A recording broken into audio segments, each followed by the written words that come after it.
سب کی طرف سے ترجمہ نہیں کرنا رہے.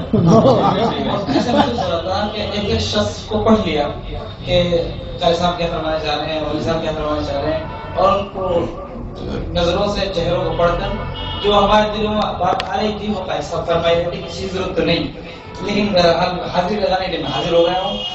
یہاں بیٹھ کر اور قرآن کریم کی تلاوت سن کر ایک ایسی بات جو پڑھتے رہتے ہیں سنتے رہتے ہیں لیکن اس کا ذائقہ محسوس ہوتا ہے.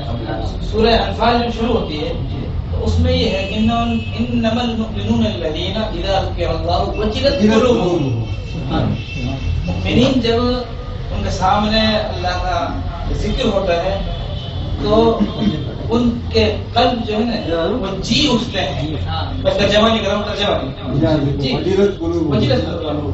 تو میں ایک دفعہ ایک صاحب سے کہہ رہا تھا جو نگینے کا کام کرتے ہیں بہت اچھا, میں کہ آپ جلائے قلب سمجھتے ہیں؟ تو کہہ رہے ہیں صاحب جتنا جلا کو میں سمجھ لوں گا شاید کوئی دوسرا نہیں سمجھے گا.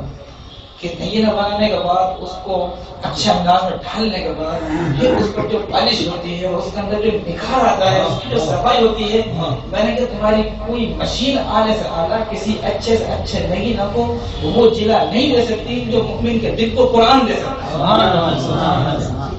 قرآن کریم کے سننے سے براہ راست دل پر اثر ہوتا ہے. وجلت قلوبهم واذا تليت عليهم آیاتہ زادتهم ایمانا. قرآن کریم خود ذکر ہے, سارا قرآن ذکر ہے, پھر بڑے اہتمام سے پھر آگے ذکر کیا واذا تليت عليهم آیاتہ. پھر جب قرآن کی تلاوت ہوتی ہے تو مؤمن جس درجے کا ایمان والا ہوتا ہے اس درجے کا نہیں رہتا بلکہ اور درجات کو بلند کر لیتا ہے. زادتهم ایمانا, ان کا ایمان بڑھ جاتا ہے. یہ تو ذمہ کا حق ہے